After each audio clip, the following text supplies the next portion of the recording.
Did you stay in a hotel right there in town, Terpster? Like right Yeah, downtown? in the West Inn on Union This is a Square. nice place. Yeah. Yeah, it's lovely, and you can go to the top of it and see the whole of the thing, San Francisco, City? Yeah. the town. You were a block It's from good. where my wife town. stayed. That's funny. Oh, really? Yeah, she was right down there. Like a day before you got there, she left. So she said there she you go. couldn't bear to have the two greatest people in the world in the same city at the same time for too long, or else who knows what would happen. Terrorists, exactly. Yeah. Terrorists would have descended. Yeah, more planes would go missing. Not interested. Okay, here we go. Let's do a show. Everything's ready. Are we ready? You guys ready? Sure. Yes. Okay. Gotta check the volume. Check the mic before you wreck the mic. Check though. it, check it, check. Yeah, I think it's good. Check it. 1, 2, 3. I plug it in. I make a sound. Actually, check Terpster, it's chickadee check the mic check it. before you Oh, is wreck it? the mic. Yeah.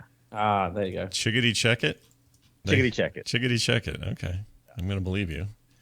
And I like it. I got to make a quick it. And then we're going to put that out there. And then we can say go here. Hold on. One tiny more seconds. Here's our test. Check it. That's Terpster. Good. Check it. Nice. I can record anything I want, anytime I want. All right, here we go. We are recording. That sounds like the worst thing ever. It kind of does. Chat room, thanks for hanging out. Let's do a show together. This all begins in 3, 2. Wait a minute. 3, 2, 1.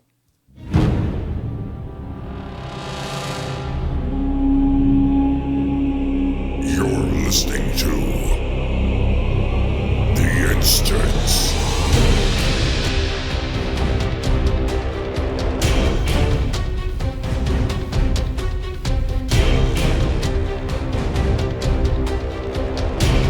Hello, everybody. Welcome back to The Instance, episode 362. This is The Instance Podcast. My name is Scott Johnson. I'm joined by Dills over there. Dills, how's it going? Hi. Hello. Good to have you here. 362. We're almost to 340. a full calendar year. Yeah. Ooh, good point. Probably should celebrate that or something. Yeah. Or should we? Sure. I don't And know. then it'll be a leap year. The next episode. That stuff takes work. I don't know. Yeah. We'll see. Yeah. I don't want to work. Big time episode 365. I don't know. Also with us, the fine, the venerable, the lovely, the talented Terpster. Hello. Hello. Hi, man. It's me. You're I'm back. Call them here. venerable. Well, last time I'm really tired, Scott. last time we talked to you, you yeah. were on your way to San Francisco for GDC, and now you're back, and you're literally home like an hour. You said. Yeah. How you feeling? Thanks. No, I'm feeling great. Thanks, everyone.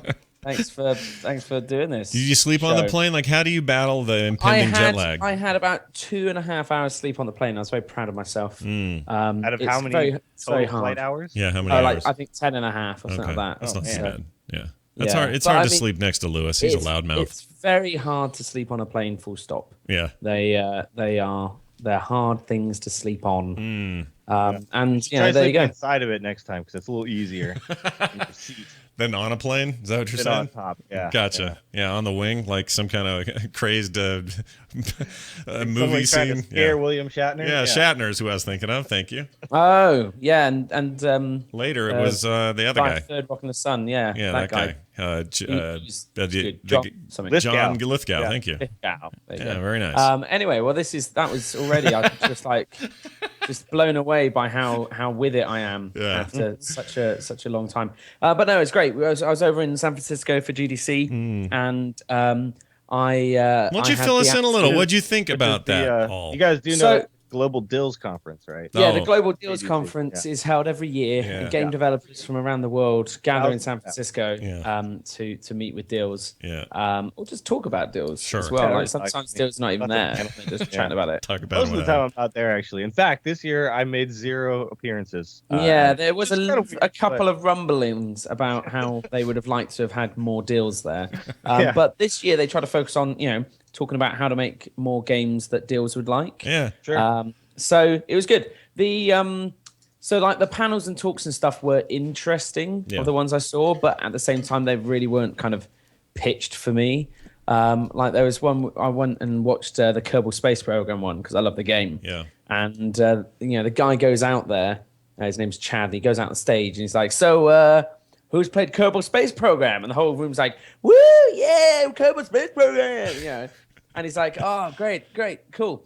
Well, in this talk, we're going to talk about how we change the modules from separate scripts for each individual module to having kind of group scripts that we can assign individually. You know, I was like, what? Yeah. And then he like goes, now I've made a simple kind of visual representation of what goes on. I had no idea what anything was there. The Game Developers Conference is quite literally for developers. I mean, that is their focus audience, isn't it? It is, certainly. But what you find, and this is with all great conventions, is that all the hotels around the convention have people renting out suites and rooms, and they will be showing off their games without having to pay GDC a load of money to do it. They'll just do it in another venue. Sure. And so we spent most of the week meeting with indies, trying to see what was kind of new, what's the new hotness, and what we shouldn't actually bother with.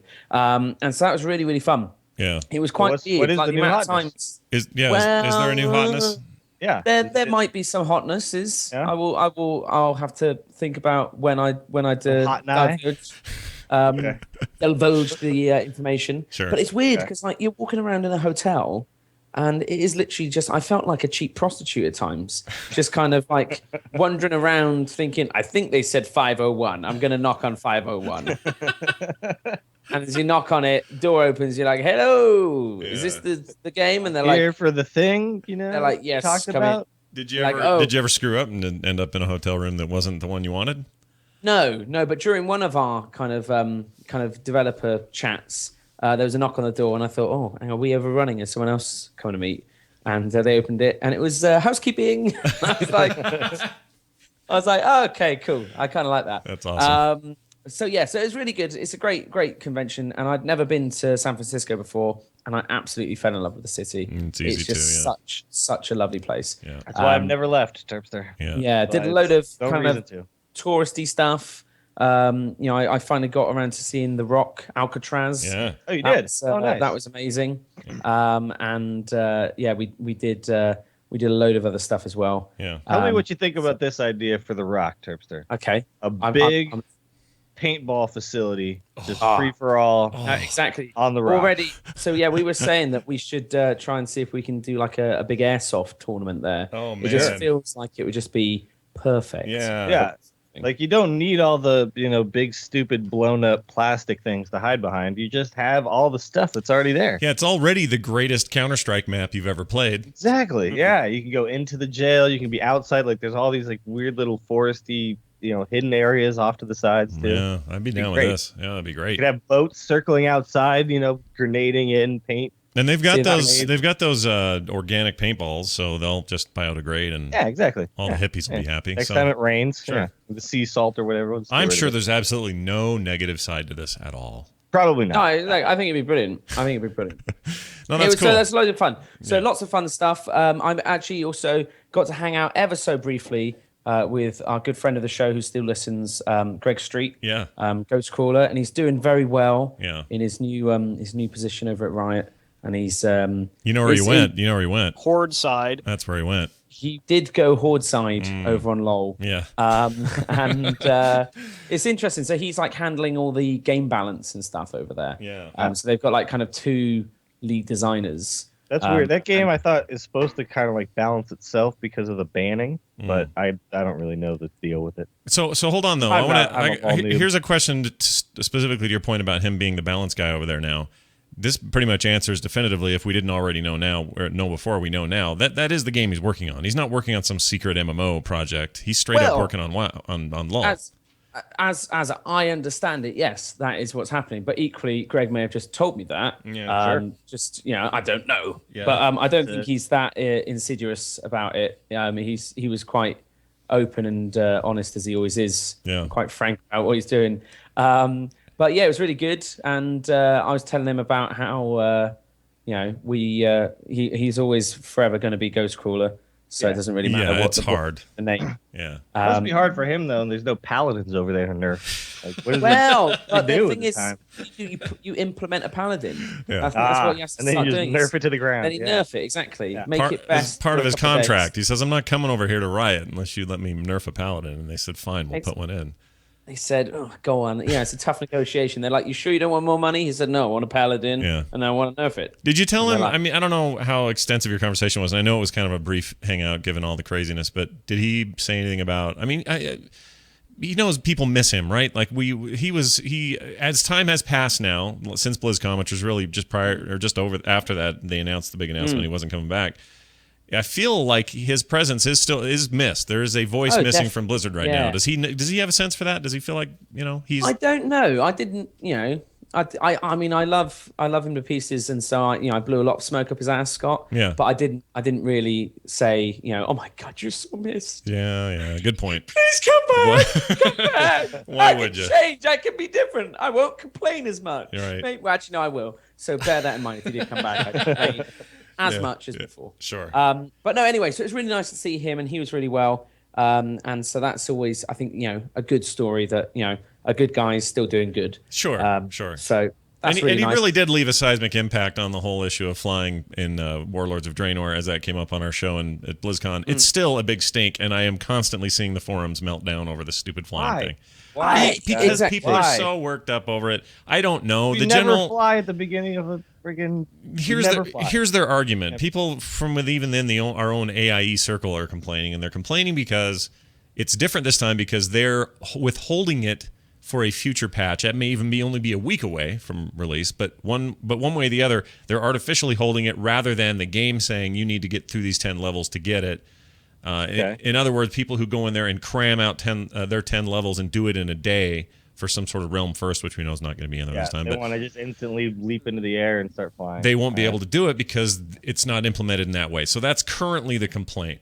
Most of us don't care because who cares? And those who say they care probably don't really care. They just want to care about a thing they don't care about.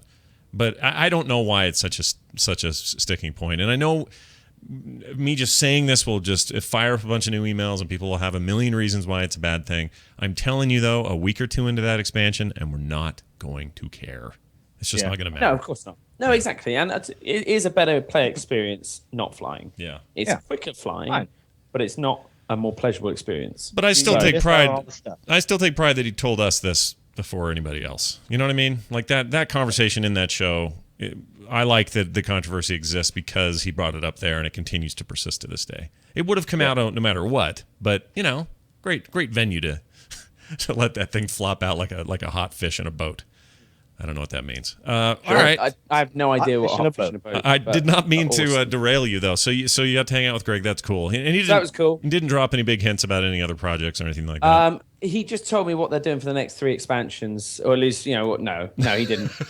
He explained what Titan was. What was exactly? Titan? He said, he just spilled all the beans. Mm-hmm. No, it was like I said, very sort of brief little chat. We were two ships in a bar. Mm-hmm. So ships at some sort of global developers conference. Right. Yeah, exactly. Running into each other. 2 hot fish in a boat. Hanging out for a while. Yep. Exactly. But so that's always nice. Yeah. And the rest of the Blizzard guys were there en masse as well. Mm-hmm. I didn't actually get to chat to any of those guys though. So I saw Rob Pardo, but I don't think Rob knows me. Did you talk to Lindsay by chance? Just curious.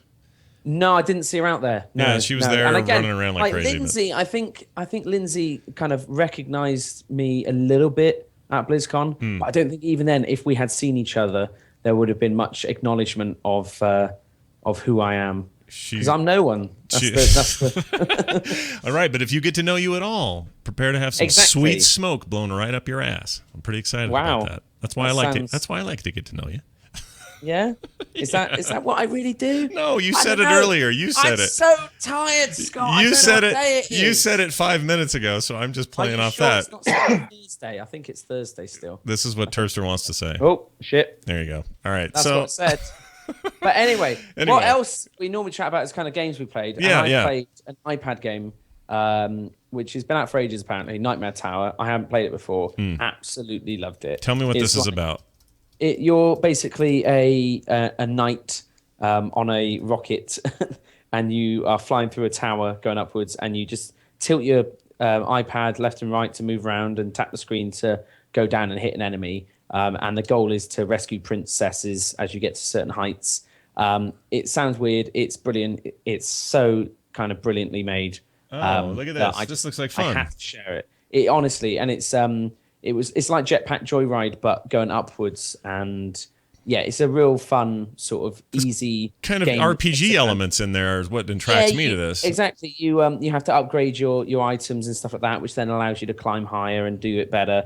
And I again absolutely love that game. So if you've got an iPad or an iPhone, Nightmare Tower, really with a K, everybody. Night with a like K, a night. sorry, yeah. Because it's a night. Nightmare Tower. Yeah, it's $2.99. Which, you know what's funny? This is a good point. I want to bring this up. This is I think important to Blizzard players.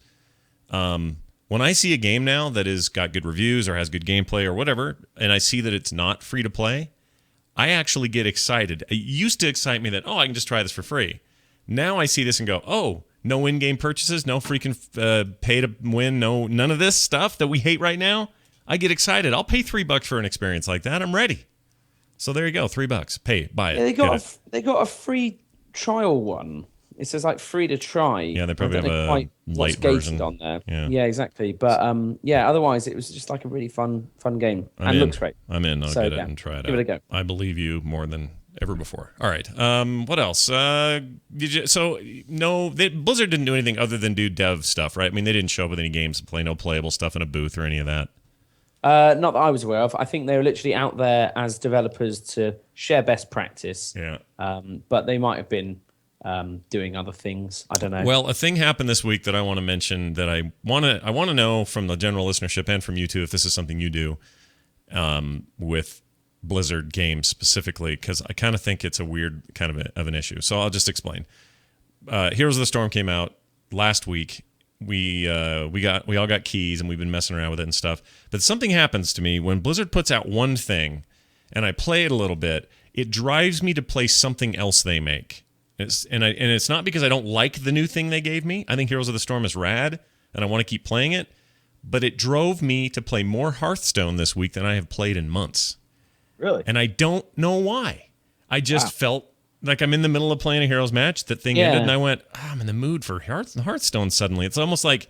See, that's weird because, like, there isn't really, like, a Hearthstone character. No. There's no connection, really. They obviously have... Well, I mean, there's Malfurion and... Well, there's characters. I guess, yeah. But that is... I don't know if that was it. I think it was just...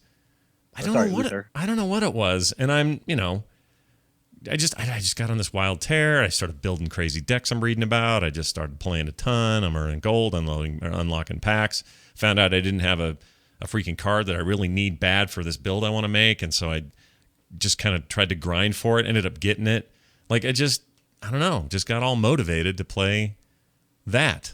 I should be working on my chamois, but I'm not all that motivated to even touch that boosted character until the expansion now. I talked about it last week, but... Yeah, there's not that much of a reason to do it, right? Right. Unless you're planning to, like, raid with it before the expansion. And why would I? Because, A, I should be spending that time on GURP anyway. Yeah. And B, even if I did, I'm like, I've just got to have these two guys maxed out with gear before the next expansion. I don't... That feels like a fool's errand, because I don't know why I would do it. If it was earlier in this expansion, well, then that makes sense. You're working on characters for other reasons. You're trying to balance out groups. I mean, there's lots of reasons to have multiple characters raiding. But right now, with it this close, or potentially this close, and with so much other stuff to do, including Blizzard stuff... Diablo comes out on Monday night, Tuesday. This Monday. It's going to be amazing. I know.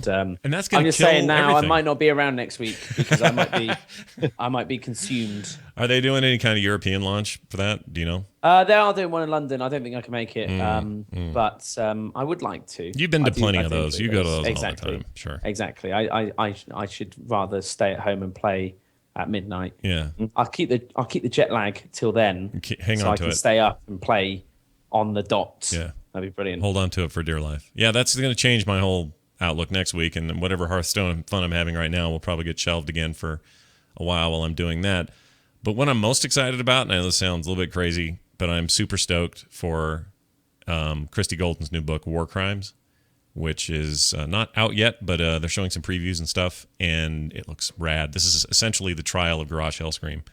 And the lead up to Warlords. Very modern. It's modern to the lore, basically. Yeah, which I love her takes on that stuff. I love when her books come out specifically because I know that there are going to be these bridge gaps between chunks of content. and that is just such a great fill-in. So it's a weird thing to say, but I'm more interested in seeing what she has to say about the fiction and lore between these expansions than I am working on a shaman who's actually in the expansion, if that makes sense. Like, I want to read that more than I want to play it. Yeah, but equally as well, I mean, like the Shattering, or the Shattering, her book basically filled in the gaps between the expansion. Yeah. It didn't actually, we didn't see any of that stuff in game. Right. And that was really weird. Yeah. Because, you've got like Bane Bloodhoof gets killed by Garrosh. And I don't think, did that happen in game? I can't remember seeing that. Well, let's see. It depends, I guess, where you are on the timeline of the game. I don't know. Is he dead now? In the game? Yeah. Yeah, hang on. Which one is... No, maybe I'm saying his son. His son is Bane. His son is Bane, so it's the dad, which is Cairn. Cairn Bloodhoof. Cairn got killed. Because, and I should know this because of that I have that card in Hearthstone. Yeah. When he dies, his son pops in. His son comes out, exactly. Yeah. I'm just trying to see. Maybe it did happen in the game. Anyway, it just kind of felt like, a lot of this important stuff does happen in the books. And so... And the game doesn't always reflect it, yeah. It doesn't, at least not in the same kind of detail. And so I think that really to understand what's happening at the start of Warlords of Draenor, I think that it's probably best to pick up the book. Yeah, I'm excited about it. It's going to be good. And we should be able to get, we often have when there's a new book, we should be able to get Christy on the show again, talk about what the new book is, get a little interview out of them, which would be fun. Dills, what are you doing right now? Oh, I got a question for you first, real quick, about a card. Sure. About a card. So it doesn't seem to matter what I'm going off the most popular hunter and mage builds, who are my two favorite characters in Hearthstone. I enjoy the play of those two classes more than others. Do you like just going for the face? I do. I think they're fun that way. I also like traps a whole lot. The traps are cool. Secrets are great for the hunter. So all of that stuff's really fun. I just find them very exciting. I came back from a 30-3 score. Guy had me on the ropes, and I came back and beat him. There's nothing quite like that feeling. Here's the question, though. Doesn't matter what build somebody gives me. If there is a room for a card that costs me 8 mana, I am putting not Magtheridon. My brain just went dead. Unlike Terpster with jet lag. What's the name of the Fireland's old boss? What's wrong with me? Ragnaros. I put Rag in there every time. Yeah. Even if it says, oh no, you need the whatever 2 of these, these other guys will make up for that or whatever. I can't help it. When in Hearthstone should you back off and go, well, just because something's cool doesn't mean you should play it? Well, in the Hunter deck, you don't put Ragnaros because Leroy Jenkins is actually your highest cost card in that deck. That deck is a rush deck, purely a rush deck. Yeah. So it depends on the style of deck you're doing. If you're doing like a late game style deck, like you're probably going to last until turn 8. Yeah. But with the Hunter deck, the idea is basically the other guy should be dead by like turn 7, turn 6. Yeah, I'm clearly not very good. Ragnaros because you're not, and then if you get to turn 8, you're not going to play Ragnaros and hope that it hits the guy in the face. You're going to play stuff that is going to hit him in the face. Ah, that's just so satisfying. Yeah. It's just so satisfying. Totally random. So, all right. Well, no, that's fair. That's fair to do. I just stink. Yeah. That's really the bottom line, and I'm not rushing very well. So clearly, when I'm getting to late game and enjoying the Ragnaros effect, I shouldn't be because I shouldn't be that far. Well, if you're playing if you want to play a late game hunter, there is control hunter decks out there that are actually kind of decent. Now, I mean, it's a little bit tough to make them work as well as that rush hunter. That rush hunter is just a really consistent deck because they have one of the strongest combos in the game with Buzzard followed by Unleash the Hounds, drawing you like 5 cards. So that is pretty insane. Yeah. And then you can do things like Knife Juggler, Buzzard, Unleash the Hounds, and then you also chuck out 5 knives at the same time. It's crazy. Oh wow, that card. That sounds incredibly overpowered. It's pretty, and it doesn't cost that much mana to do. So. And then if you don't get the cards, you can just sit there and just keep whittling away at their face with your hero power the entire time. So by the time you get it, it's just, it's too late for the other guy, basically. Yeah. They're a tough deck to play against, and actually they're one of the most popular decks, period, right now. Like I was playing the ladder the other day, and I think I faced 7 hunters in a row, And I was like, okay, I guess I got to stop playing this deck. I got to play something that actually counters hunters. You still find that kind of frustrating? I do a little bit. Well, here's the thing with when you're trying to ladder up in Hearthstone, you just have to deal with whatever the hell is going on. There's always a way to deal with it. There's some sort of counter deck to it. So if rush is the thing, you either rush yourself or you play live long enough to see yourself be rushed. Yeah. But does this happen? Like if I don't mean to be dragging this out so much, but if somebody's going to play a Magic tournament and they show up at the comic book store with their decks that they've built, are they doing the same thing? Are they going for the best decks right now, given the right cards? And is it the same thing? It's not like this is any different than that. All right. No, it's all net deck. So like if you go to Magic tournament, sometimes at the Magic tournament there's like 2 decks total in the entire thing. Everyone's playing, the exact same cards as each other because this is the deck that's been figured out to be the best. Right. So basically, like when that happens, then somebody comes up with a counter to that, and then that becomes the best deck, and then they counter that one, and that becomes the best deck. And at least Hearthstone has like 12, I'd say, kind of archetype decks right now that are all fairly viable. So, I mean, Warlock has 3 ways to play it right now that are all pretty good.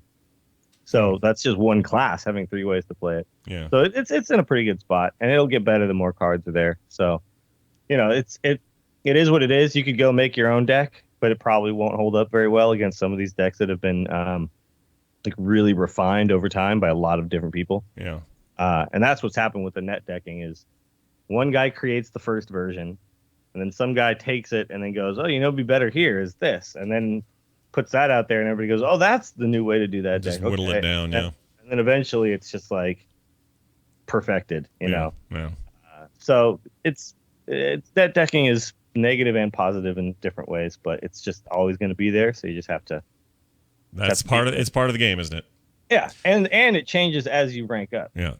Well, for other noobs out there like me, this is good stuff. This is good things to learn. And where are you? What rank are you at right now? I don't even know. Okay. I've been doing mostly casual because the rank stuff scares me. You should play the rank stuff, man. I probably You'll get should. better games in ranked. Casual is too out there. Yeah. In casual, you don't know what you're going to get, and actually, people are in there playing good decks anyway because they're testing them out. Yeah. Might as well just play ranked. I do find it to be a little weird. I'll get in there and play a complete noob and just trounce him, and then I'll get the next guy and he'll just murder me with what clearly is some sort of Murloc apocalypse. And so you're right. There was a lot of that's really cheap. Yeah, it is. It's so cheap, Terpster. Yeah, you'd never bow to that. Yeah. Yeah, it's really good. It gets you out of the crap leagues. Yeah, you can move up. Well, you can rank that's with it. the thing. I play, and I wish that the game had a lot more control style to it. That was more like I wish that it was harder to play aggro than it currently is. But whatever, it's not. It's fine. So basically, the way I ranked up is I played the Rush Hunter deck until I got to about like rank 10, and then I switched to a different deck based on what was going on in the meta at that moment. Right. Because it's just the fastest way to rank up. It really is. So there's no shame in it. You guys, everybody do it. Sure. Do it the most efficient way you can. All right. If your goal is actually to get to a high rank, then that's kind of what you then you kind of have to do it. Yeah. If you accept it as part of the mechanic, I suppose, then that's good enough. What have you else have you been up to this week? Well, I'll tell you this. I think that Heroes of the Storm makes me go play Hearthstone because solo queuing sucks. Yeah, it's bad. Solo queuing is terrible because there's not many people in it as well. That's the thing, though. But there's not that many people. But the fact is, there's not that many people, and the people who are in there all seem to be all grouped up together and on Skype or something. So if I'm solo queuing, which I have been because the only people I know who have it are you guys, and oftentimes you guys aren't on the same time as me. Sure. Or and I actually even like tweeted out, I was like, who else has this thing? I want to play with somebody. If I do play with somebody, it's a little better. But when you play as a solo queue against, this game is so team based. Yeah. Like you really have to work well together. And when you're solo queuing, sometimes there's some dude who's just like chilling in the palace, just like sitting there doing nothing. Yeah. Like I'm trying to get merc camps. I'm trying to, get objectives done, and nobody else is doing it, and I'm just dying to like all 5 of the other, team's heroes. And so that when that starts to happen, I just turn on Hearthstone again. Yeah. Well, that's hopefully that's about to change. I noticed they started sending out new invites to people. Like Tom Merritt got one out of the blue. Nice. A few other people. I mean, once the game is like out, they could have like separate solo queues and then have separate. Yeah. I mean, like there could be that. Currently, though, it's just I'm just queuing into teams that are working together, and my team is not. And basically, it's like I can't even really test the game out in that fashion. So, sure. Plus, they're long. Those queues are long. I'm not going to give up on it. I think the game is incredibly fun, and I'm coming around on some of the things that were issues for me at first, like the lack of items and last hitting and all that stuff. Is I'm realizing why this is okay, and that's because the game is really all about just fighting, and that's fun. Yeah, fighting's fun, right? Yeah, it's fun to just fight. I like to fight. I don't have to worry about opening up UIs all the time and deciding on something. Yeah. And in the end too, in Dota and League of Legends and what's the other one? The Marvel one. Marvel the DC one. Infinity Crisis or whatever. Infinity Crisis, DC. Yeah. and all these other like games like this, like people still just like figure out what the best thing is and then do that. So it's not like there's a ton more decisions to be made in those games. Right. It's like in this game you have the talents that you choose to unlock. So they basically work essentially the same way that items do in those other games. So right. It doesn't really matter how they implement this. All that matters is that I have a way to customize my character as we level up, and still get that. So I don't really see what the problem is. Well, as we head into I don't know, this new / current gen of consoles and new era of gaming and DirectX 12 being talked about at GDC and all these new movements forward, I always like to think back on how important mods are to the world of video games. Dota, starting out as a mod for Warcraft 3, is now one of the hottest genres ever, and everybody's getting into it, including Blizzard now, which is funny because they're it started right in their backyard. And then you got, I think, back to the original Team Fortress mod for Quake 1 that essentially made squad-based / class-based shooters a norm and a normal thing. Capture the Flag started out as a mod and a first-person shooter game. You could argue that Counter-Strike started the sort of realistic modern-day military shooter craze. I just think there's more there. Minecraft is another good example. I mean, it's not really a mod, but it's this thing that's moddable, and people are doing so many crazy things with it. And now that game type is being adopted by big developers everywhere. I mean, the amount of fantastic game there is made by the community. It's all about crowdsourcing, right? It takes there's literally years and years and years of people's time spent every day making mods. Right, and I make that point. The developer can't hope to keep up with it. And you look at play games like Kerbal Space Program. Sure. They make modding for their game easy because they want to have mods made, and it makes their game better. Yeah. There's more content for their game, and which brings me around to the whole point, which is I feel like Blizzard is doing a disservice. I know you can still do this in StarCraft, and they got StarCraft Arcade, and that stuff seems to be going okay and everything. But to take away fundamental modding rights from Diablo players and from future projects and from WoW, which has never had it, and these games that are online all the time and therefore are more susceptible to problems if you're letting people mod or mess with them, I feel like Blizzard's maybe doing the next generation of good ideas a disservice by doing that.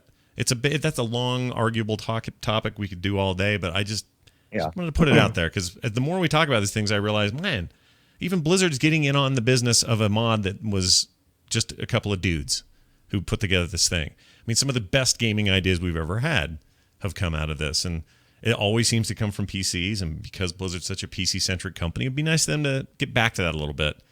And maybe Diablo's in a state now without auction houses and all those things that more could be done there. Could do it at this point. I don't know. I'm sure that the reasoning before was just the auction house and the online play. You couldn't really have that, but I think modding stuff. I would love to see an API for any game that comes out that anybody can mess with and do stuff too. Agreed. Like right now, the only way to do like Hearthstone stuff is to use like you actually have to read the Hearthstone screen to track stats, and it'd be cool if you could just like access it. Would be all nice. That information right out if you wanted to. Agreed. All right, well, let's get to. We do have big news this week. Let's get to it. Oh yeah. Here you go. It's right here. Big news of the week. Brought to you by your friends and our friends at doghousesystems.com, where you can get a brand new gaming rig today that will last you a long time. Somebody gave me a gift copy of Metro Last Light, and I've been wanting to play that, so I fired that thing up on my doghouse. They said, one thing to worry about, you might want to turn off the PhysX stuff and all these other things. It'll maybe slow you down. And I thought, well, yeah, my computer's, about a year and a half old now. Maybe. Fired it all up, put it on max. Nope. Nary a slowdown. Runs just like smooth butter. That's the kind of rockin' rig you can get as well. Go to doghousesystems.com right now. Use the code Henry for double the memory at checkout. All right, as far as boosts go, according to some polling and data crawling that MMO Champion and others have been doing, it appears that Warlocks are the big winner as far as who is pre-boosting characters, which is kind of interesting.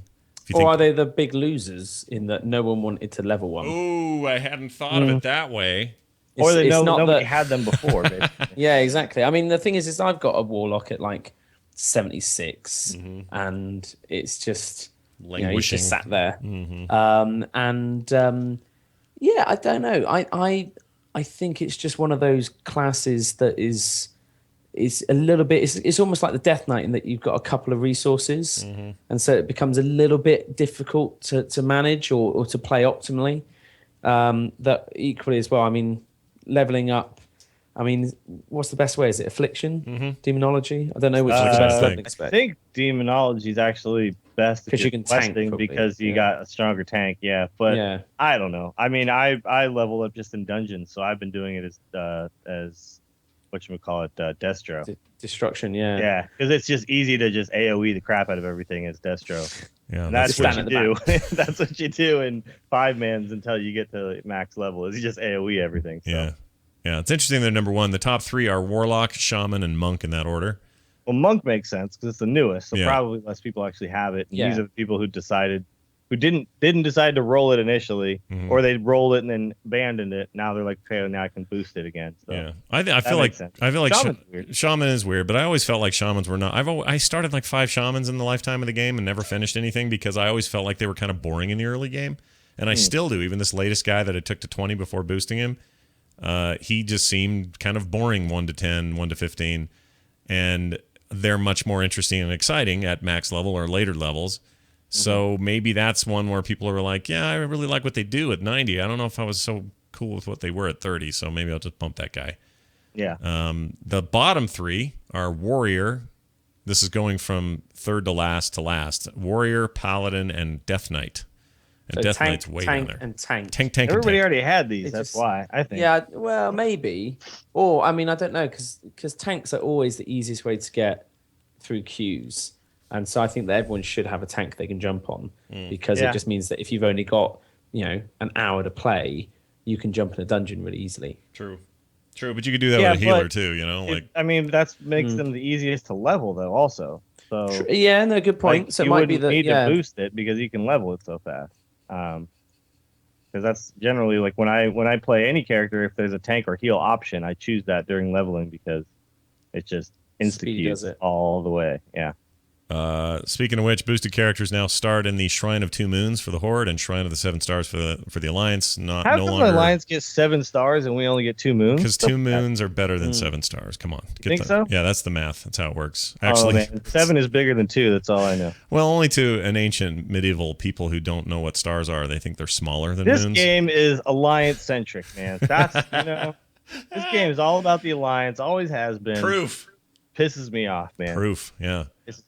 But when I did it, they plopped me down on the Isle of Hoo-Ha, and that's just the way that was. And I actually think this is a better move. Although, where are you going to do anything when you go to 7 moons? Are you going to rush right out and do what?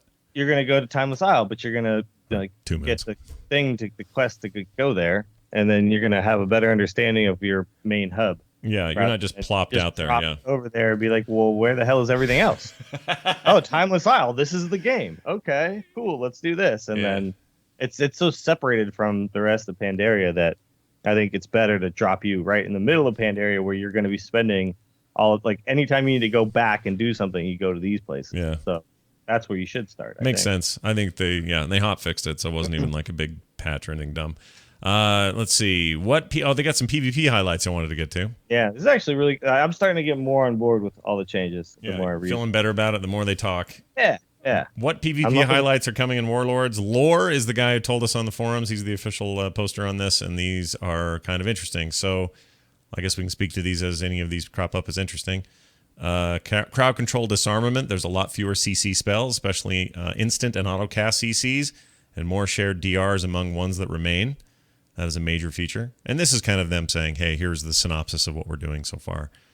Health and scaling rebalance means little to no base resilience or battle fatigue are needed. And let's see, classes that aren't as reliant on gear to perform, and does wonders for PvP class balance. You agree with that? Can we real quick go back to the first thing? Yeah, go back to the CC. This is a big deal because anybody who has done like arena or it is mostly an arena is where this is an issue, but just getting CC'd for like 15 seconds straight is just not fun for anybody. And this is what happens. Like they pick one person and say, okay, we chain CC that guy. So, first we're gonna, you're gonna go ahead and you're gonna sheep him, then you're gonna hex him, then you're gonna sap him, then you're gonna, and you basically rinse and repeat when the cooldowns are down. Yeah. Yeah, and then one guy sits there and never does anything. Doesn't get to play the game. Period. That sucks. And this is like a hard thing to pull off, and it's a skill, obviously, to have the teamwork to do this stuff. But then it also makes it so the team that has the teamwork and experience just has such a huge leg up that there's like it's really difficult for the other team who maybe is newer to the whole arena scene to feel like they have a chance. And so it's a little bit.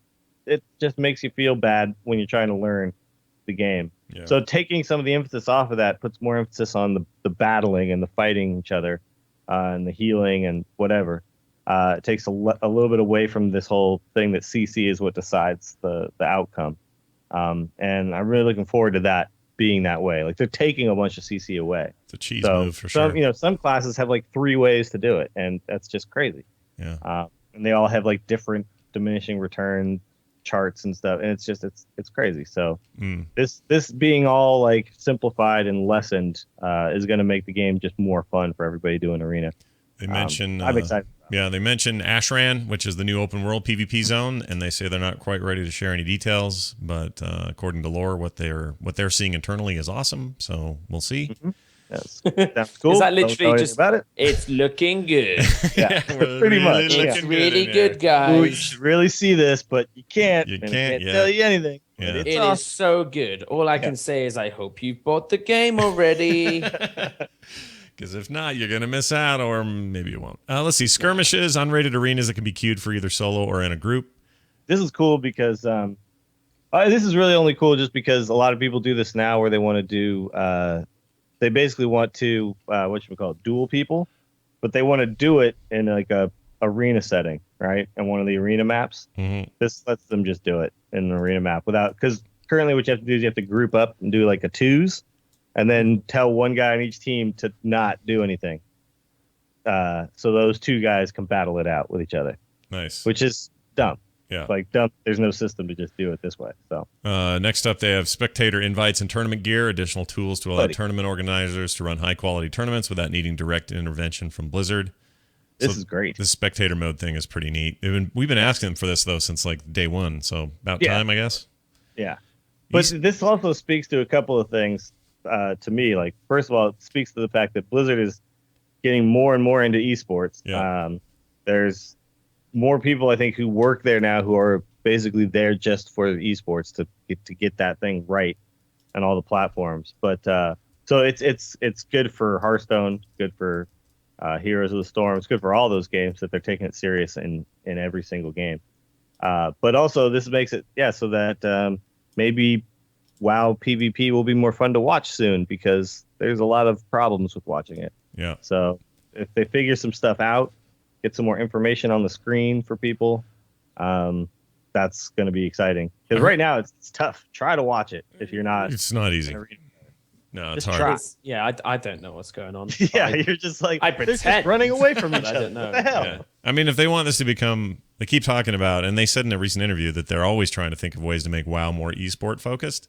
I mean, obviously that's a big focus at Blizzard in general now, but doing that right is a way to do that, because what other really competitive thing is happening in WoW that anyone cares about that? I mean, well, that's live raids are interesting, but live raiding, because that's also incredibly boring to watch. Yeah. From an outside perspective, like it might be exciting to play, but 90% is prepping and positioning. Yeah, but I mean, it's like, okay, so the tank is tanking and he's getting healed. Okay, that's cool. So that hunter seems to be shooting the boss a lot. Okay, that's cool. Yeah. Like there's not really anything, that you could get from an outside perspective. But with PvP, you could definitely see like this guy did a skillful CC on this guy, and this guy like got away when he was almost about to die, and that's the kind of stuff that's exciting for people. Yeah, and casters have to be able to get excited and go, "Oh, I can't believe he dropped the thing!" Like there has to be those moments, and that doesn't happen in raid. That's like, "Oh, the hunter stood in the poop."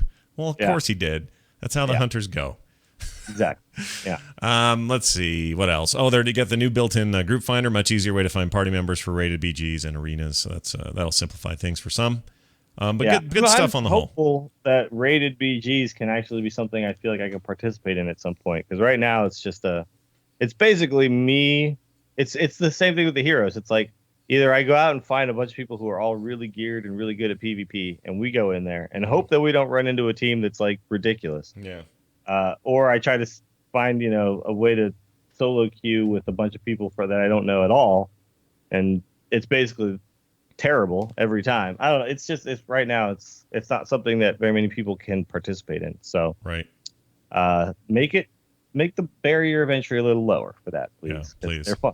That's what you're asking. Finally, new ground mount news. This came from Mumper, aka Corey Stockton on Twitter. Did you see Corey at GDC? He was hanging around, bumping about. No, I didn't see him. I saw like a lot of his tweets of being in like bars I'd been in, but just after. Still makes me wonder if he exists. He and I passed each other at BlizzCon like 50 times, and we're trying to talk to each other via Twitter to say where we'd be, and we still never ran into him. So I'm starting to wonder if he's real or not.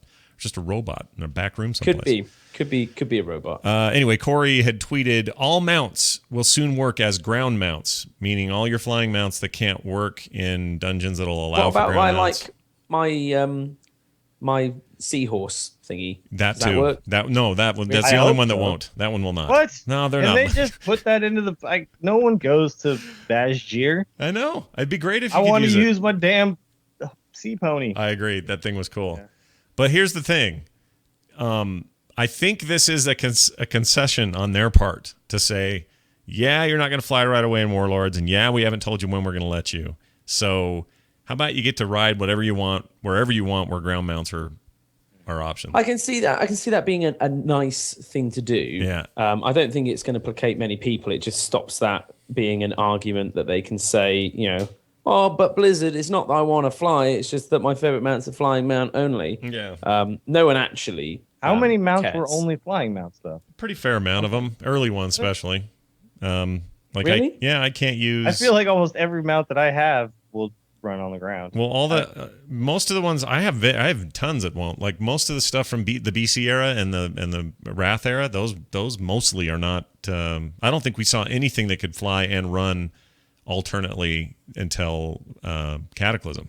I think that's probably about accurate. Because most of my mounts from previous to that, they were not both. Like all my Griffins and stuff, and like all the things I got in BC, like they all run. They run, but they don't run in an area where. Well, hold on. They run in BGs when I'm in a BG and I have my go-go mount going. Exactly, and my into mount. In Wrath, they look ugly as hell when they run. Yeah, my Drake from Caverns of Time. From doing that used to run. Well, hold on. The Caverns of Time the one I did. Am I thinking wrong? What am I thinking of? What's the one that you got down in Shadowmoon? Not Shadowmoon. The Nether Drakes. I can't run them and just run on that. Oh, well. You can. Well, if I take him, let's say you go to Silvermoon. So here's the big test. You go to Silvermoon, you pop out all your mounts and try to see which ones will. And I don't think most of mine do. I want to say the first one that did for me was that weird chicken one, the yellow one that you could buy. Really? Yeah. No. I think so. No. Am I wrong about this? I kind of think you are, Scott. I don't know. I'm going to load up WoW because it's going to be easier. for me just to jump in. Silver Wisp in chat room says the funniest thing I've heard all day, which is the ones without legs don't run. Well, that makes sense, I suppose. But my flying disc and my magic carpet, like those don't have legs and they work as ground mounts. Yeah, they those just totally float. work. Those totally work. Float. Everything could just float. It's fine. Yep. Maybe I've got it. You know what? I think seahorse could just float. Maybe I have it backwards. I'm thinking maybe the other way, because every time I pop my spectral tiger, I want him to be able to fly like my ruby panther dude can. And yeah, I mean I can't think of a single mount I have outside of the seahorse that doesn't run on the ground. Maybe I've got it backwards. That just doesn't. Yeah, they all will, like, because I actually have an issue that I would like help from the people out there. I have that go-go mount mod, and I can't seem to figure out a way to just get it to not ever do any flying mounts in PvP. I still want to do like random whatevers, but anytime in PvP, I want to not ever get a flying mount because they look awkward when they run. Plus, there's wings in everyone's face, and yeah, like I don't want my friggin' big crazy whatever to be. Like, I don't know. I don't want that particular thing. I want to pull out just a little wolf or whatever. Oh, by the way, this just in. Orcs look stupid on that Hearth steed. Just want to put it out there. We look dumb on that thing, and I can't imagine what Taurens look like on that thing. Let me check. Real stupid. I'm on my Tauren now. Yeah. When you playing over there? Is that what you're doing? Hearth steed. I'm loading up. I'm testing mounts. Right. I look amazing. No, I look phenomenal. You look fine? All right. My orc looks real stupid on the horse. I don't know why. I don't think orcs should be on horses. I think there's something about that's lowering themselves to an alliance level when they ride a horse. Hearthstone related or not. Anyway, and by the way, my third win to get that mount in Hearthstone was that 30-3 fight.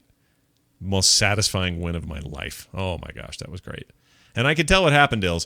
He spent all his cards early that were good, and Corey clarifies it in a tweet. He says, this should mean that those mounts will work on the ground anywhere flying is not allowed. Timeless Isle, for example. Yeah, exactly. But this can't be that. This is only a few mounts. Here's what I'm thinking. Here's where the confusion is. In the areas where it's restricted is only where it's been a problem. I think that's why it's in my head this way.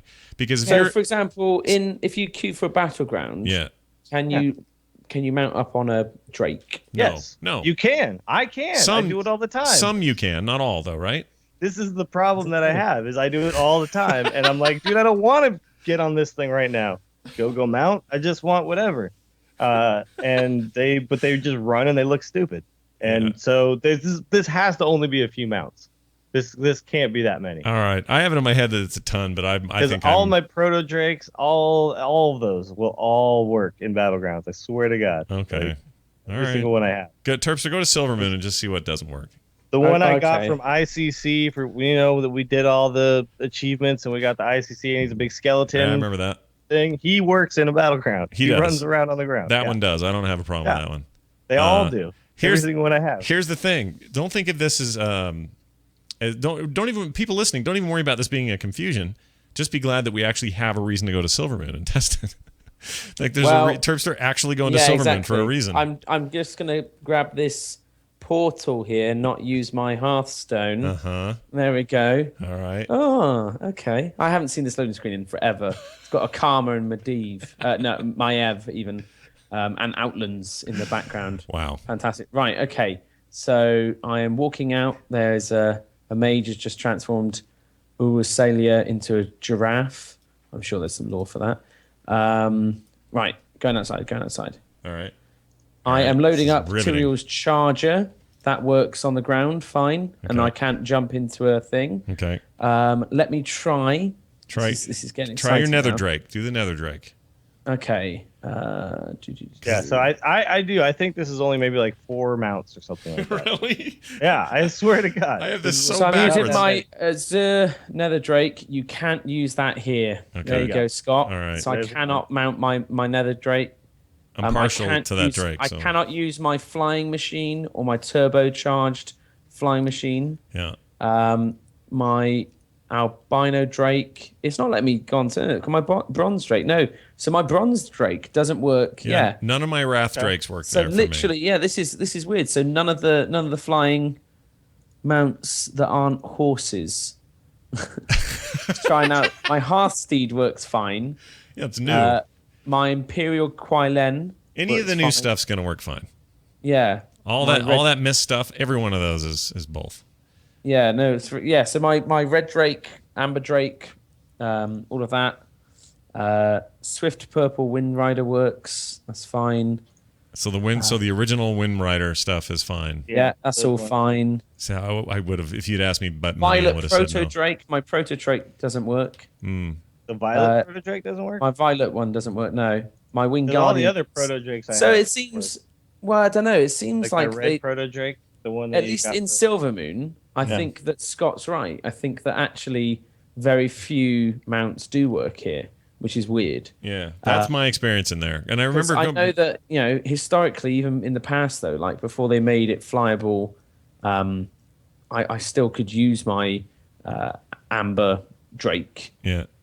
In Stormwind and stuff like that on my alliance. So maybe the rules are different by zone. Like maybe there's just so much wrong with. I don't know about Silvermoon, but when I'm in Silvermoon is like grounds, the worst. It seems like they all work. Like I can't remember a time where I was like, oh, this one doesn't pop up. Well, in that case, this is a good thing overall because that means some uniformity here. You're not going to wonder which one's not going to work, and if you have a favorite, you don't have to guess as to whether it will or won't, and that's good. This is all good. So Corey, thanks, man. I only tend to use my big Blizzard Bear anyway, just because it's such a badass mount. Of course. Somebody, Tad Pooler said, Blizz is giving you the option to select a bunch of favorite mounts and randomly mount one of those. That would work for what you want, Dills. No, that doesn't work for what I want because that's what Go-Go Mount already does. Yeah, Go-Go Mount is that. What I want, and I could do this where every time I go into a battleground, I can say, for this area, only use this mount or whatever, these selections of mount. But it doesn't have just like a BG, like all battlegrounds. These are my favorite mounts. Yeah. So in essence, what I'd have to do is select a bunch of stuff every time I go into one, and it's just annoying to do. So nobody's going to do that. Yeah, that's true. Ain't nobody got time for that. Nobody got time for that. World of tweets. We only have time for 140 characters worth of stuff. Right? Yeah, and there's only 2 of them today. Okay, so. I'm exiting the game. I'm just going to log out. Hey, just keep working on your Silvermoon rep. Actually, I might do. Yeah. I'm excited Glory to the Keldora. Somebody said, I'm excited for the healing changes. Looking forward to not having millions and millions of overhealing as a monk. Celestalon replied, yeah, wasn't it cool when overhealing was regarded as a bad thing? He kind of makes a sarcastic good point here, which is there was a time mana efficient. Yeah, everybody complained about that before. Now they want it back. Blah blah blah blah. Whatever. But I think it's good that overhealing is bad. Right now, it's just like whatever. Just keep checking them out. Fine. Yeah. But it should be a thing you have to manage. Not overdoing it. Yeah. You have only finite amounts of mana. Like all things in the game, they should have some. You should have to work for some of it, or get rid of it. Figure it out. Don't just spam heals because you can. Right. We had to feed our pets until it didn't make sense, and then you just took it out. I get it. Next one. Plans to nerf heroic garage mount chance? If so, pre-patch 6 or WAD release? Asks this person, and Watcher Dev says, yep, same as Invincible and such. We will go to a low % chance, not before WAD release, though. So if you wanted real bad to get that particular mount in the garage achievement thing deal, like all of these things, and if you're like me, you'll get this like 2 expansions later. You'll just you go in. That's there. What I'm looking forward to. Sure. Mm-hmm. I'm looking forward to 2 years down the road. I mean, how long? It was like 6 months ago. We just got the heroic Lich King one. I think. So this doesn't affect me all that much, but I know some people will be excited that that's coming. So watch for that percentage increase coming with the expansion. All right, that's it for tweets. Hear ye, hear ye. Why, it's the Town Crier. Town Crier brought to you by Nerdtacular 2014 at nerdtacular.com. If you want to come, you want to hang out with the favorite FROGPANTS producers and hosts, and do all kinds of fun stuff for a wonderful weekend in July. All the details are there, nerdtacular.com. Tickets are going fast. I'm told we're somewhere like 80% sold. That means you best hurry because they are going quick. All right. Call us 206-202-3969. Leave us a message. Make them short, interesting. We'll play them on the show. We have all calls today. I'm going to start with this one. Our email, by the way, is theinstance@gmail.com. Our first one is we are all noobs in the end. Yeah, hi. This is Ryzak from U.S. Malagos. Running some LFRs, I noticed the word noob again. And it wasn't directed at me. It was directed at somebody else. Whatever. But in World of Warcraft, it just seems like the word noob has become the new World of Warcraft N-word. I don't like it because at one point, we were all new players. Okay. It's an interesting point. I don't know if I would put it on par with the N-word. No. It doesn't have the same No. critical history to it. I made a segment for the AIE podcast years ago where I made that comparison, and I was like, it's not really accurate. Yeah. I mean, I it's get definitely rude. Sure. It's meant to be rude. I don't take it as rude. If someone calls you a noob, what do you do? No, somebody you don't know calls you a noob. Yeah, they're trying to be mean to you. Yeah, what do you do, Terpster, when you're called a noob? What do you do? I don't do anything. It's just like move on. Yeah, it's like, all right, fine. Yeah. Cheers. Yeah. You're and then I say something even worse. Right. You're a douchebag Carl. Get a temper ban. Yeah. Mm-hmm. But no, I don't. It's a load of rubbish, isn't it? Like, honestly, if you're going to get upset about people calling you noobs, you're just getting us upset about, make-believe language. The true noobs are the ones that are upset about people calling them noobs. I think really, maybe it's a newbie. It's just it's just new guy. If somebody decides to log into a video game and be mean to other people, like, you should just feel sorry for that person, really, not be upset about it, because what's going on with that guy's life that they're logging into a video game to be mean? What's going on with that guy? Yeah, what rancid piece of chicken showed up in his stew that morning? Wow. Think of it that way. It's just Preach ignore it, brother. Don't care. Move on. It's no big deal. I mean, it's a little bit annoying when it's just toxic as the entire environment, but plus you can it's just a guy here and there. And if it's in like Raid Finder and things like that, I mean, come on. Ignore. I go into a battleground and it's just like that's the entire chat is telling everybody how much they suck. Like, oh my god, you guys all suck. What are you doing? Blah blah blah. And it's like, you just keep playing. You just have to learn to laugh about it as well. It's just it's just people being people. Yeah, people are being people. Let's find out what being people on the internet. Really, let's find out what happens when gear is being gear. Hey, the instance. I have a quick question for you guys because I can't find any information on it. So with gear changing in Warlords of Draenor, it says that you won't need to have multiple sets of gear anymore because the stats will change to whatever spec you are. So you don't need 4 sets of gear to be a druid anymore. What is it? Do we believe that this is going to change bind on account gear? Or is that just going to stay the same, where there's agi mail and int mail for shamans and hunters? Or what do you guys think? Hi. I don't think anyone's asked this question. Well, no. Most of the current heirloom gear doesn't go up that high anyway. Like, it stops at 85 or whatever it is. So that basically doesn't even matter. So they'd have to introduce new versions of those pieces. So is it only on post 90 gear? Yeah, I mean, I would assume that it would change at that point. Well, the thing is, I'm saying, like, you wouldn't even need to wear it, like, in those places. But that's the thing, is this system only on post 90 gear? Oh, yeah, I guess that's a good point. You'd still be wearing it. Yeah, they'd have to change it all then. Yeah, I guess they would. I think, as I understand it, they're making it less so that they give something, 200 strength, and that they give it 200 primary stats. And then depending on which spec you're in, that's going to be easiest for them. It's just to go through and change all of that. Right. And and you can only assume, because I can't imagine it just starts at 90. This stuff has to go all the way back. Yeah. Yeah, it would be really weird. It would be awkward. And there's like 3 sets of gear, and then you get to 90, and it's like, okay, never mind that anymore. Whole new gear system.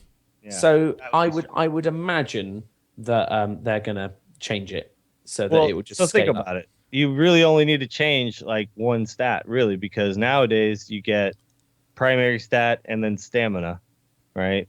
And then you get all the other stuff that doesn't necessarily need to change, like crit, haste, all that stuff. Doesn't really need to change depending on what spec you're in, because those are all still valuable stats when you change spec, right? Right. Yeah. Right. I think that's going to be the way it'll go. But you're right. There's not a lot about this. I'd looked around. There's no posts. There's no real talk about it. So I think people assume they've just got it under control. Here is a call about using the high road. A lot of people have been talking about the lack of flying mounts in Warlords of Draenor, and I got an idea that might be good, might be bad. Help me out.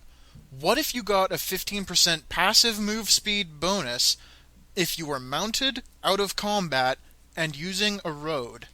I think it might encourage some world PvP for people who like world PvP and get everyone out into the road instead of just running to the Flight Master and going from point A to point B. Okay, it's an interesting point, but I think the complaint, it's a really cool idea, but the complaint, this doesn't really serve the complainers, because the complainers are saying, well, wait, I want to farm, this particular whatever out in this area for my mats, and I want to be able to just hop, skip, and jump between things. This method just means you still got to run there. So their problem isn't addressed. It may run there a little faster, but they still have to kill stuff between there and here. They're still going to aggro stuff. Like, that's their chief complaint is not addressed, sadly. But it's a decent idea. I quite like it, though, just as a thing. Sure. I think that's really cool. It's an all right idea. Well, do you guys remember, though, when you first played this game and, like, being on the road was such a big deal? Yeah, it was a huge deal, or else you would die. Yeah. Like, I can't kill the mobs that are off the road, so I need to stay on the road. Yep.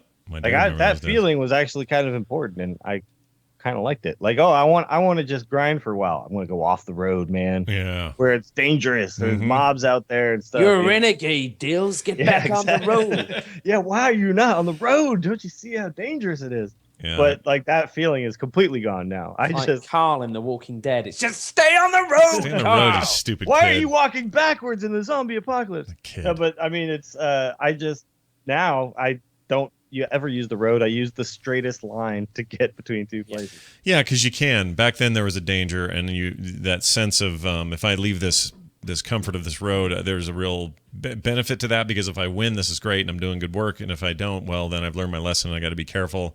That's no longer that game. The game doesn't have that anymore at all anywhere, which is too bad. I kind of wish it did. Maybe it does for new players. Maybe we're just used to it. Maybe if you came in for the first time, I don't know. I mean, I feel like we're all just so powerful in the early stages now that it's really hard to die, and I bet even a new player feels like it's really hard to die. Yeah. And maybe they don't want to die because they know they've got 90 more levels of this, and maybe Blizzard knows that a player at level 5 doesn't want to feel that way for the next 90 levels. I guess, yeah. I don't know. Yeah, it's just I just remember like that, just how hard the game was at level 12. Sure. Yeah, I wonder how much Blizzard actually plays with that information, like all the stats they must have. Yeah. Whether or not they actually just have a huge amount of data, if they got a huge amount of information. I'm sure they do. I hope they do. They can tell how many people got killed by quill boars and Duratar and. Yeah, but how do they actually then implement that though? Well, I would love to see them designing zones based on these sort of stats, and literally have like a computer designed zone that just is like based on all the information. This is going to make people love this zone the most. I don't know. Yeah. It was just the one good thing that Timeless Isle did was kind of bring that back, that feeling of like, oh my god, I'm gonna die. Yeah, a little bit. And that I want the game to feel more like that in more places, especially with the PvE sort of you against the environment kind of moments in the game. I mean, I like I remember Hellfire Peninsula and being like, oh my god, I might die at any moment because the friggin' Bell Reaver might come up behind me, and like that kind of stuff. Like I really liked that feeling in the game. Yeah. Also, there was like the world PvP going on in there too, and that kind of stuff was just exciting. It just made regular play exciting rather than right now where I'm like, okay, I got to put my podcast on, got to like watch some Twitch while I grind this crap. I felt that way I'm not in danger right now. I felt that way all the way through Wrath. I want to say by the end of Wrath, I was still feeling that sense. You'd go to Grizzly Hills and you'd still kind of be like, I'm not going near those spiders over there, and if I get anywhere near that, I'm toast or whatever. There was still kind of that sense of fear and wonder, and then something started to change. And what I think changed was this. So many levels to do. Blizzard needs to simplify that stuff. It no longer needs to be curated for it to be a scary, more palpable place. It needs to be a place that people can get work done and have it be interesting. And then they started switching their efforts towards scripted events, phasing, things that made for mechanical additions to the game you couldn't do before. That's the switch over. and they got away from like, oh, that's a cave and I'm going to die in there. That stopped being a thing. It's still possible in this day and age because of what Timeless Isle has shown us. Oh, well, yeah. Well, hell, if Skyrim taught me anything, it's that I should be afraid all the time. Yeah. You know? You never know. So dragon may come down from the sky, and all I have is a stupid arrow. And even then, once you got to a higher level in Skyrim, like I just killed stuff like I'd be able to stealth impossibly in front of someone. Yeah, and then I'd hit them, and my gloves gave me like 400 times damage to backstab. Yeah. One arrow from behind kills anything. Exactly, and it's just like So I think that with all games they run that risk of like, how do you make someone feel powerful and have some form of development whilst also feeling challenged? Sure. Yeah. And that balance is hard. The other challenge is people saying the word Skyrim without me wanting to go play it some more. So let's quit talking about Skyrim because I love that game. Scrim. Let's talk then about this call, which is about his boost experience. Here you go. Hey, Scott, Dale, Terpster, what's up? This is Dukapoof, the Deep server, and the Zol server, etc. I just had a question. Okay, so I went ahead and bought the pre-purchase for the Warlords of Draenor expansion pack, so I got it. And then I got my level 90 boost, and I ended up getting a Druid, most complex class. Anyway, so I got it, and I'm wondering, is that my one level 90 for the expansion, or is that just like a bonus for me getting the expansion early by pre-purchasing? Let me know what you guys think. Love the show. Peace. That was your one time. That was your one, dude. You just used it. But I think the real revelation of that call was his name was Dukapoof? Yeah, Dukapoof. Is that right? Dukapoof. Dukapoof? Wow. Yeah, P-O-F-F, or P-O-O-F at the end. Well, Dukapoof, you chose Druid, and I hope you feel you chose wisely, but it sounds like you don't think you did. Yeah. Because when you said most complex class, you sounded depressed. In that like, I wasted it on this. Yeah. Yeah. It's only, I mean, it's complex. It cost you $60 to do it. It's complex in the sense that, I mean, I don't play a Druid, but my feeling from people who play them well is that they allow you to be as complicated as maybe your playstyle will allow. So you can go crazy with some of those specs. But then there's some specs where it's like, man, I'll just come in and shoot with my owl and everyone's happy, My but owl's pretty complicated, man. You got to manage moon and sun or whatever, and like the two things like go back. It's weird. Yeah. Back and forth rotations. If you don't want to think, you do the bear, because the bear has like 5 abilities, and basically you just do 2 of them. You just spam tank with the bear. That's why Manny uses his bear. You swipe stuff, and then you just hit single guy, and then you swipe again. Like there's not a lot going on there. So there you go. Be a tank, buddy. Be a tank. Be a tank. Yeah, be a tank. Be the tank. We got a bunch of other calls, but some of them were way too long. One of them stood out, and I just wanted to mention this. Got a really long call about 2-player instances and why we've never seen this in the game. It's still a thing that some people want because, it's him and his son. Yeah, me and my 10-year-old, we want to go together and do cool stuff and not just have it be quest stuff. We'd like to do dungeons together or, dungeon content. But me content. and my 3 friends want to do something together, and me and my 8 friends. Scale it. Scale it. But that's what I'm saying. You can't cater for everyone, and it's a social game. You just got to team up with other people. But didn't Flex cater to everyone? Isn't that what it did? No, Flex helps bigger groups of players that aren't massive groups of players. You still need to have a baseline. It caters, but to a like I see what Terps are saying is that when you start catering to every single size of group, from 2 to 25, like then you're really opening yourself up. Whereas, but what if you could say caters just for between the 2 sizes of? But what if you could say 5-man content, 2 to 5 players, scalable? Well, you know what you can do is you go back and you do old stuff that you could solo, or you just do with 2 people. Well, that's a good point. You just can't do the new stuff with 2 people. Yeah. And that's because it's too powerful. I have the answer. Too powerful. I have the answer. Buy Diablo and get the expansion. There you go. You can do as many people as you want. Yeah, well, 2, up to 4. 3, yeah, I know. I was about to say 2, 3, even 4. Even 4. Whoa. That game is really good at that. 4. Look, the 5th guy is always douchebag Carl. Exactly. We all know that. Always, so every damn time. All right. I can't wait for that to come out. Let's do... Oh, we're winding down. Let's get to this right here. Next time you're in a 5-man, try to figure out if there's no other douchebag Carl, you are the douchebag Carl. Must be it. Who's the douche?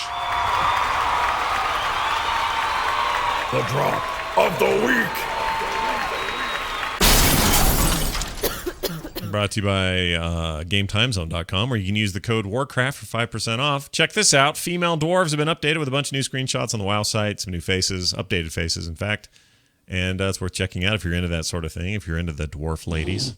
Into that sort of thing, you certainly should check it out. Yeah. Those sexy dwarf ladies. You already have if you're into that. They did confirm PAX East goers will get a chance to be hands-on with all the new models thus far that have been revealed, so you'll get to play with Very her. nice. And, yeah. It also said, and this is off topic a little bit for us, but it also said that they will get to use the iPad version, which makes me feel like maybe I was wrong because it's not until like April 10th or 11th or something, right? Yeah, they did say that. I thought that April 1st was going to be iPad, so now I'm thinking maybe not because that shouldn't even be a big deal to say if it's already out. Yeah. I tied my wagon to you on that. I really want that one to be true. Hoping that I didn't screw that one up. Yeah, we're talking Hearthstone, folks. So Hearthstone will be playable on iPad at PAX, which does make it sound like, ooh, you can only play it here. So probably not going to have it yet. But hey, that may mean soon, though. So we'll see. It could be soon. Yeah, and they'll have a bunch of other stuff, a bunch of Diablo stuff. They'll have the PlayStation 4 version, which they're calling the Ultimate Evil version, which is Diablo 3 and Reaper in one for the PlayStation 4. So that's interesting. People want to check that out. That's it. That's our show. Thank you guys all for joining in, listening live and on hard drives and however else you're listening to the show. Terpster, so fresh back from GDC, probably has nothing to plug. Nope. Just sleep. Gonna go have a sleep in a bit. Yeah, you probably should. You're a tired guy, but you're a trooper for. I'm a tired trooper. Yeah, that's what I am. All right, good. Dills, anything on your end of the world that you'd like to promote? Well, I would love to promote someone adding me on Heroes of the Storm so I can play with them. Yeah. Let's do that. Let's get that going. Let's stream that or something. I'll be on that. I'll play that. Okay. All right. I want to play. Yeah. I just want to play with you, and anyone else. I'm ready. Even if I lose, at least I lost with somebody. And, because right now when I lose, it's just a hollow, empty feeling. Sure. Okay. I guess I queue again. I'll bet for at the very least we could get me, you, Tom, and then find 2 others. I'm sure we could do this. Sure. Yeah. Currently, unfortunately, my Angry Chicken co-hosts are not in there, and they really want to be. They're very excited to try the game out. So hopefully they get in there soon. Sure. That would be good. Jocelyn and Garrett would be fun to play with. Yeah. But yeah. Oh yeah, the Angry Chicken. There you go. Yeah. That's my other. Oh yeah, the Angry Chicken. Go listen to that if you like Hearthstone. TAC podcast on Twitter. Support their Patreon. All that stuff. It's all good. Yeah. We're on Frog Pants. Yeah, it's a Frog Pants thing. You can find us on the mega feed, and looking forward to Nerdtacular like a wild man. Can't wait for all that. If you folks would like to listen to more shows and more stuff, check us out at frogpants.com. Big thanks to everybody for helping make the show be possible. Our intern, Paul Swickard, Matthew Oxley for our theme, and so many more. As forums, show notes, archives, and more at theinstance.net. On Twitter, follow the show at Instance Show, Terpster at _T, Dills at Willie Dills, and me at Scott Johnson. That's it. We're done. We're out. Thank you guys for being here. For me, for Terpster, and for Dills. We'll see you next time. Bye. Oh, shit.